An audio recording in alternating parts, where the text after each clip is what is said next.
오늘 찬양대 찬양하는 걸 보니까 그동안의 찬양대 숫자 중에 오늘이 제일 많지 않았나 그런 생각을 해봅니다.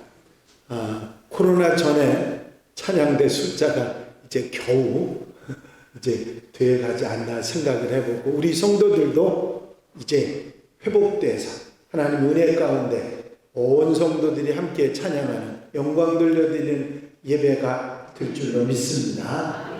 이를 위해서 더욱 기도에 힘쓰시는 성도들이 되시기를 바랍니다. 오늘 함께 읽으신 창세기 13장 말씀은 선택의 중요성에 대한 교훈을 우리에게 주고 있는 성경 말씀입니다. 아브라함과 조카 롯이 이제 가나안 땅에 와서 소유가 점점 늘어났습니다. 요즘 말로 얘기하면 부자가 됐다, 그런 얘기입니다. 양과 염소 목축업을 하는 그런 직업이었기 때문에 양과 염소가 점점 많아지고 가축들이 많아져서 물 때문에 이 목자들이 서로 다투는 일이 생겨나게 됐습니다.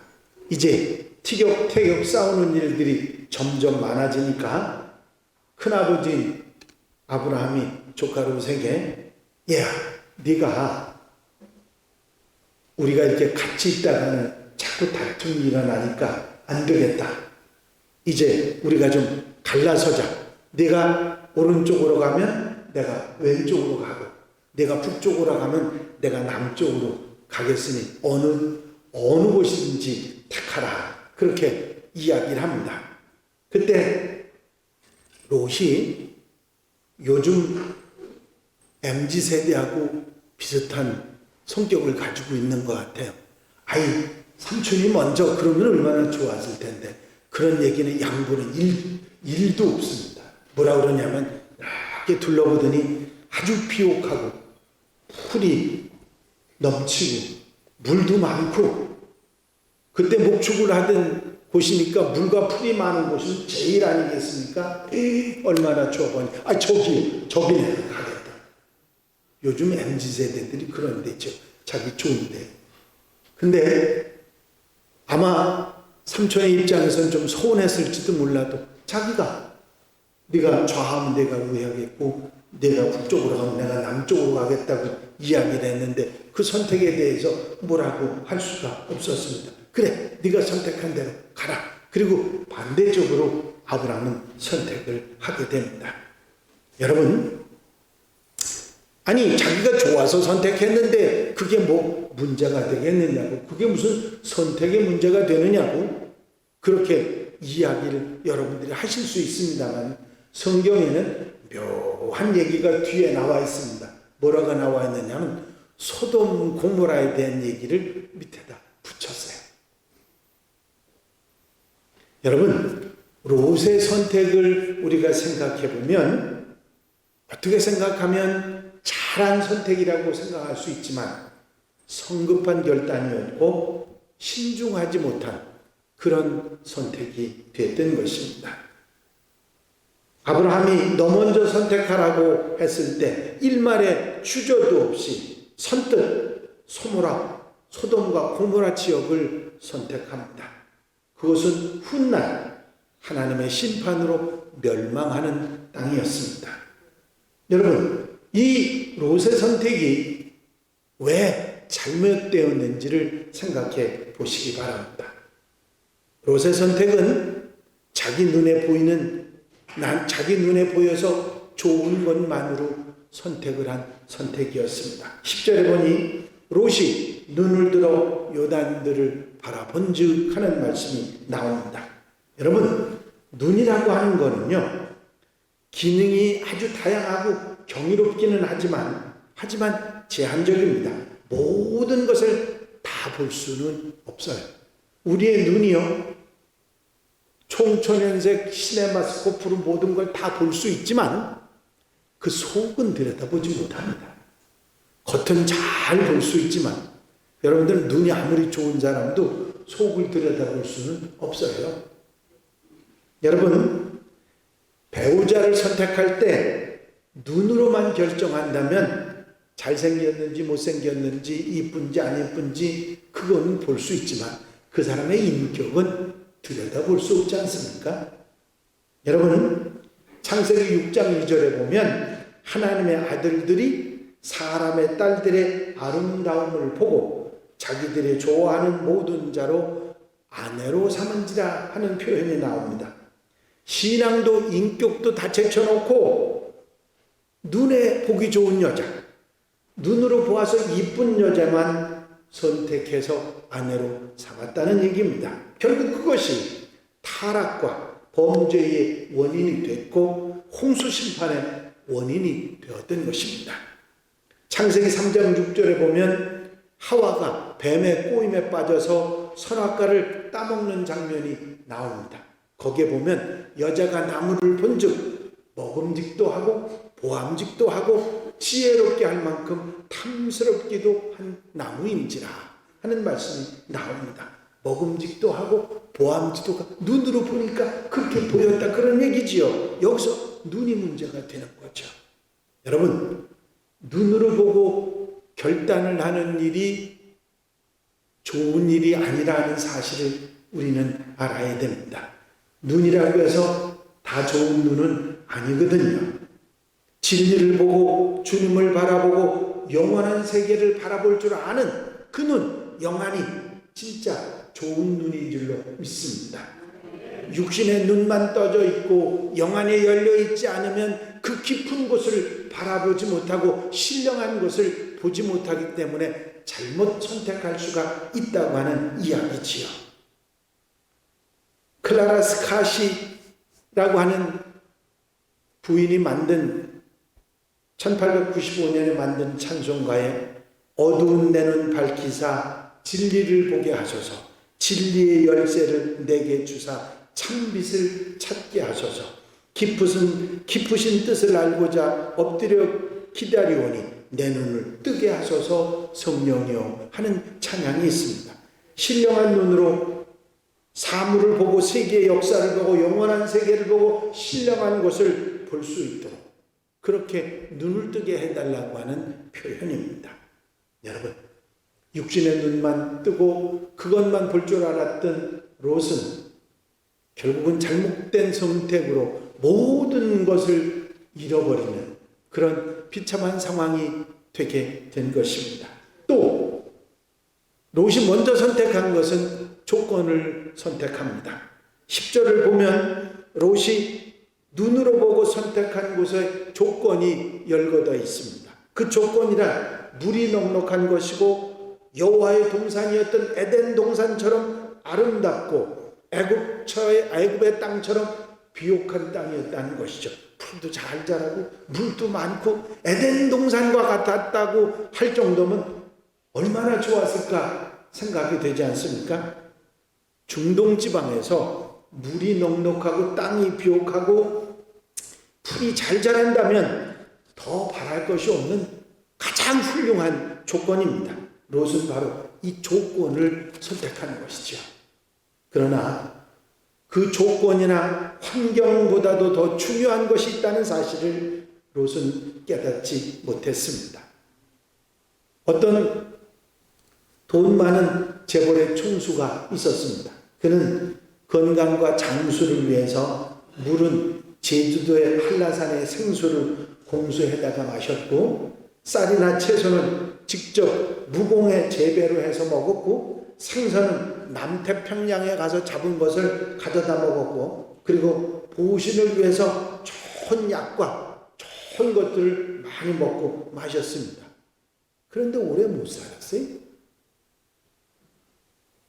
사실 썩은 물보다 생수를 마시고 중금속 오염된 쌀을 먹는 것보다 무공의 쌀을 먹는 것이 건강과 장수의 조건이 되는 것은 사실입니다. 그러나 그것만으로 사람의 수명이 결정되거나 그것만으로 건강과 행복이 결정되는 것은 아닌 것입니다. 조건이 좋다고 해서 정말 귀한 것까지 그대로 다 되어지는 것은 아니기 때문이지요. 물 맑고 공기 좋고 경치 좋기로 친다면 노르웨이나 오스트레일리아, 스웨덴, 덴마크, 스위스, 호주, 미국 아주 좋은 곳을 많이 꼽을 수 있는데, 그런데 그 나라 사람들이 행복한가 만족한가 물으면 그들은 아니라고 대답합니다. 그리고 후진국보다도 자살자의 숫자가 몇십 배나 더 많습니다. 여러분, 조건이 좋고 여건이 좋고 환경이 좋다고 해서 모든 것이 좋은 것은 아니라고 하는 사실입니다. 여러분, 롯이 선택했던 소돔 고모라는 물이 넉넉한 만큼 죄도 넉넉했습니다. 이것이 문제가 된 것이죠. 먹거리, 볼거리가 많은 것만큼 타락과 범죄도 많았습니다. 그래서 결국은 유황불로 망하는 것입니다. 이것은 분명히 돈만 있으면 만사형통이라고 하는 사람들과 환경 문제만 해결되면 지상의 낙원이 될 것이라고 믿는 사람들에게 경종이 되는 말씀입니다. 가난한 시골의 젊은이가 열심히 공부해서 명문대학 법대에 진학을 했습니다. 그리고 우수한 성적으로 졸업하고 대학원에 진학을 했고, 이제 사법고시에 응시해서 3년 만에 사법고시에 합격을 했습니다. 내세울 것도 없고 가난한 자기네 집안이 싫었습니다. 그래서 장가만은 명문 집안으로 가리라 그리고 생각하고 떵떵거리고 살고 싶어서 어느 날 중매가 들어왔는데, 돈 많은 회장님의 손녀딸이고 그 재벌 계열회사 사장의 장녀였습니다. 인류대학은 아니지만 대학을 나왔고 나이는 남자보다 5살 많은 노처녀였습니다. 얼굴은 살짝 곰보였고 고등학교 때 입은 교통사고로 턱밑에 흉터가 있었습니다. 그리고 사고로 왼쪽 팔이 약간 굽어져 있었습니다. 결혼 조건은 4개의 열쇠하고 은행 통장을 준다는 것이었습니다. 50평 아파트 열쇠, 자동차 열쇠, 별장 열쇠, 금고 열쇠, 그리고 예금 통장 얼마나 들어있는지는 말씀 안 드리겠습니다. 가난한 젊은이에게는 더 말할 나위 없이 좋은 조건과 환경이었습니다. 신부감은 마음에 들었을까요? 신부감은 별로였지만 그래도 이 젊은이는 조건을 선택하기로 하고 결혼을 했습니다. 자, 행복했을까요? 불행했을까요? 한번 상상해 보시기 바랍니다. 하나님보다 조건을 더 중요시하는 사람들이 있습니다. 신앙보다 조건을 더 찾는 사람들이 있습니다. 그러나 그것은 미래를 내다보지 못하는 잘못된 모습입니다. 본문 13절에 보면 롯이 선택한 그곳을 가르쳐 소돔 사람은 악하여 여호와 앞에 큰 죄인이었더라 말씀이 나옵니다. 물이 넉넉하고 아름답고 비옥한 곳이었지만 거기 사람들은 악했기 때문에 유황불에 멸망하는 불심판을 받게 됐던 것입니다. 그리고 지금은 흔적조차 남아있지 않은 그런 곳이 됐습니다. 롯이 잘못된 선택을 한 것 때문에 결국은 이 모든 것을 다 잃어버리는 비참한 신세가 되고 말했습니다. 아내도 죽었고 재산도 불타버렸습니다. 모든 것을 잃어버렸습니다. 선택을 잘해야 합니다. 여러분, 반대로 아브라함의 선택을 생각해 보시기 바랍니다. 아브라함은 조카가 선택한 반대를 선택했고요. 그는 자신의 의지나 판단으로 선택한 것이 아니라 양보를 선택했고 하나님 말씀을 순종하는 것을 선택합니다. 다시 말하면 떠나라면 떠나고 머물라면 머물고 바치라면 바치고 말씀을 선택하는 것이 아브라함의 선택이었습니다. 창세기 12장에 보면 하나님을 떠나는 말씀을 그대로 그 말씀 한마디에 그곳을 떠납니다. 하나님의 말씀이라면 무엇이든지 즉각 따르고 선택하는 것이 아브라함이었습니다. 자기 마음대로 선택하는 것이 아니라 하나님이 원하시는 것을 먼저 선택하는 것이 아브라함이었고, 바로 이 순종이 결국은 아브라함이 믿음의 조상, 축복의 조상, 이스라엘의 조상이 되게 했던 것이지요. 미국의 어느 교회에 목사님이 부임하셨습니다. 그 교회는 수천 명이 모이는 교회였습니다. 부임날 첫 주일 예배가 끝나고 나이 많은 할머니 한 분이 찾아와서 인사를 하시더니 이렇게 얘기를 합니다. 목사님, 참 수고가 많으시겠습니다. 이 수천 명의 교인들의 마음을 다 맞추시려면 얼마나 고생이 많으시겠습니까? 다음 주일날 목사님께서 교인들한테 이런 얘기를 했습니다. 여러분, 저는 수천 명이 넘는 여러분들의 비위나 마음을 맞춰주기 위해서 이 교회에 부임한 것이 아닙니다. 만일 저더러 3천 명의 교인들 비율을 다 맞추려 한다면 저는 이 교회에 머물러 있을 수가 없습니다. 그러나 여러분들이 제 말을 순종하고 따른다면 저는 생명을 다해 일할 것입니다. 여러분, 저는 오직 하나님의 말씀만 따를 것입니다. 여러분, 예수 그리스도에게 저를 맞추기 위해서 최선을 다할 것입니다. 여러분, 하나님께 나를 맞춰 살아가는 것, 그것이 가장 아름다운 선택인 줄 믿으시기 바랍니다. 이것이 참 믿음이고 참 순종입니다. 롯은 세상 조건에 자신을 맞추었지만 아브라함은 하나님의 뜻에 자신을 맞춘 것입니다. 아브라함은 이 세상의 어떤 조건보다도 하나님을 선택합니다. 하나님이 주시는 복이나 조건을 선택한 것이 아니라 하나님이 함께 하신 그것을 선택했던 것이죠. 이 신앙이 성숙한 신앙입니다. 한 환경이 나빠지고 조건이 악화되고 난관이 앞을 가린다고 해서 그것 때문에 실망하고 좌절하는 것이 아니라 하나님만 바라보는 사람이 되었던 것이 아브라함이었고, 이 아브라함의 선택이 결국은 축복의 조상이 되게 하고 믿음의 조상이 되게 하고 이스라엘의 조상이 되게 했던 것입니다. 앞에서 말씀드렸던 젊은이의 결혼 뒷일을 말씀드릴까요? 본래 애정 없는 결혼이었습니다. 설상가상으로 정권이 바뀌면서 처가집 가운이 기울고 회사가 부도가 나서 쓰러졌습니다. 그리고 6개월 만에 아내와 이혼을 하고 말았습니다. 여러분, 우리는 분명히 우리의 선택에 분명한 목적을 정해야 됩니다. 여러분, 우리가 하나님을 선택한 이유가 무엇입니까? 병을 고쳐준다는 약속 때문입니까? 부자가 되게 해준다는 약속 때문입니까? 아니면 직업을 주고 직장을 주고 회사를 일으켜주겠다고 그런 약속을 하셨기 때문입니까? 아닙니다. 우리가 하나님을 선택하고 예수 그리스도를 주로 선택하는 것은 그런 것 때문이 아닙니다.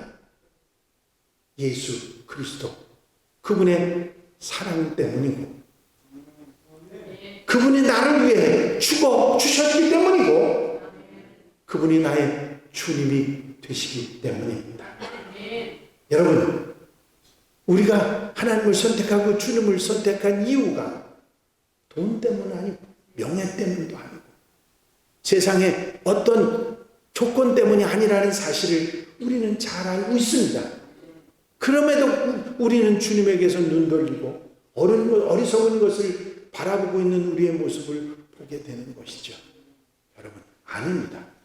주님을 바라보아야 됩니다.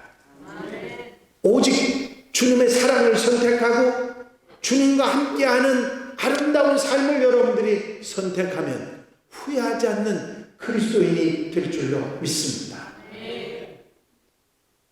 아브라함은 모든 조건을 뒤로 해놓고 하나님을 선택했고 그것이 결국은 아브라함에게 축복이 되었던 것입니다. 여러분, 아브라함이 받은 축복이 무엇인가요?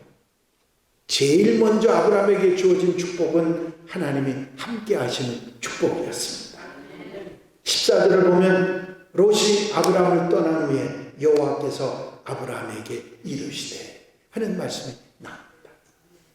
롯이 아브라함을 떠나간 뒤에 아브라함의 마음이 쓸쓸했을까요? 기분이 좋았을까요?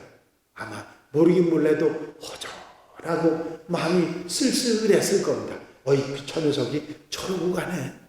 그때 하나님께서 아브라함을 찾아오신 것입니다. 그리고 이렇게 말씀하셨어요. 아브라함아, 너는 동서남북을 바라보라. 그러시면서 동서남북을 바라보라 하시면서 뭐라고 하셨느냐면 네 눈에 보이는 모든 것을 다 내게 주리라. 그러면 롯이 선택한 땅은 거기에 들어있을까요? 안 들어있을까요? 다 들어있어요. 동서남북에서 빠지는 데가 어디 있습니까? 하나님께서 모든 것을 주시겠다. 이미 소돔 고모라의 심판, 유황 심판은 결정된 일이고 그 지나고 그 모든 땅까지 너에게 다 주겠다고 약속하시는 것입니다. 여러분, 땅만 약속하시는 것이 아니라 그 후손에 대한 약속도 함께 주십니다. 여러분, 이 땅을 너와 네 자손에게 주리라. 네 자손을 땅에 티끌같이 하게 하리라. 여러분, 하나님을 선택했을 때는, 하나님의 말씀을 선택하고 하나님께 순종하는 것을 선택할 때는 아브라함에게 아무것도 없었습니다. 하나님만 있었지요. 그런데 하나님만 선택했더니 하나님께서 아브라함에게 땅도 주시고 자손도 주시고 모든 것을 주셨습니다. 여러분, 눈에 보이는 조건 때문에 흔들리는 하나님의 사람들이 돼서는 안 됩니다. 때로 환경이 우리를 힘들게 한다고 해서 원망의 소리를 해서도 안 됩니다. 조건만 바라보고 조건만 따르다가 예수를 버리는 어리석음도 없어야 합니다. 조건이나 환경이나 모든 것이 사라진다 해도 우리 주님 예수 그리스도는 우리와 함께 하시는 줄로 믿습니다. 하나님께서 분명히 아브라함에게 말씀하셨습니다. 너는 눈을 들어 동서남북을 바라보라. 그리고 그 모든 것을 너와 내 자손에게 주리라. 여러분, 땅을 주셨다고 여러분들이 생각하지 마십시오. 동서남북을 창조하신 하나님을 바라보고 그 눈으로 동서남북을 바라보라는 말씀입니다. 장차 오는 하나님의 나라, 영생하는 나라, 천국을 바라볼 수 있는 눈을 열어가라 말씀입니다. 동서남북에 편만한 하나님의 능력을 바라보고 하나님의 백성으로 가득한 하나님 나라를 소망하고 살아가라는 말씀입니다. 여러분, 소돔 고모라를 바라보지 마십시다. 세상의 어리석은 것들, 낭만케 하는 것들, 범죄 멸망하는 모든 것들을 선택하지 않는 지혜로운 성도들이 되시기를 바랍니다. 오직 예수 그리스도, 그분을 바라보는 여러분들이 되시기를 바랍니다. 땅끝까지 복음이 증거돼서 하나님 나라가 확장되는 소망을 갖는 여러분들이 되시기를 바랍니다. 꼭 눈을 들어서 동서남북을 바라보십시오. 땅만 바라보라는 것이 아니라 복음으로 가득한 세상, 하나님의 나라를 바라보는 우리의 눈이 열려질 때 우리가 이 세상 어리석은 것을 떠나서 영원한 신령한 하나님의 은혜를 누리고 사는 하나님의 백성들이 될 줄로 믿습니다. 아브라함에게 함께 하셨던 하나님께서 여러분들과 함께 하시고 세계 복음화를 위하여 천국을 이루는 놀라운 은혜를 허락해 주실 줄로 믿습니다. 동서남북을 바라보라고 아브라함에게 말씀하신 하나님께서 오늘 저와 여러분들에게 말씀하십니다. 너는 눈을 들어 동서남북을 바라보라. 세상 사람들이 생각하는 조건과 환경을 보라는 말씀이 아닙니다.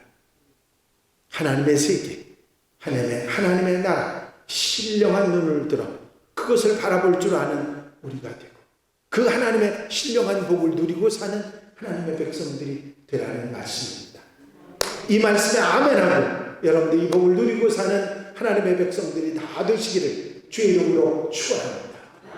축원합니다. 기도드리십니다. 사랑과 내가 용심 안에서 나고 하나님, 아브라함에게 너는 눈을 들어 동서남 북을 바라보라 하신 하나님의 음성을 이 시간 들을 수 있도록 인도하시는 종을 감사를 드립니다. 이 세상만 바라보던 우리의 눈들이, 세상의 조건만 바라보던 우리의 눈들이 이제 신령한 눈을 열어 동서남북을 바라보고 하나님의 세계를 바라볼 수 있는 하나님의 백성들 되게 하옵소서. 신령한 눈을 열어서, 영안을 열어서 세상을 바라보며 복음으로 하나가 된 하나님의 나라를 바라보며 소망을 가지고 살아가는 하나님의 백성들 되게 하옵소서. 신령한 눈을 열어 아버지 신령한 세계를 바라보고 하나님의 은혜와 축복 가운데 사는 하나님의 백성들, 하나님 가족들 되게 하옵소서. 우리가 다르게 세상 사람들과 구별돼서 사는 하나님의 사람 그리스도인이 되게 하시고 하늘의 신령한 복과 이 땅의 복을 누리고 사는 하나님의 백성들 되게 하옵소서. 허락하여 주실 줄로 믿사옵고 예수 그리스도의 이름으로 기도하옵나이다. 아멘.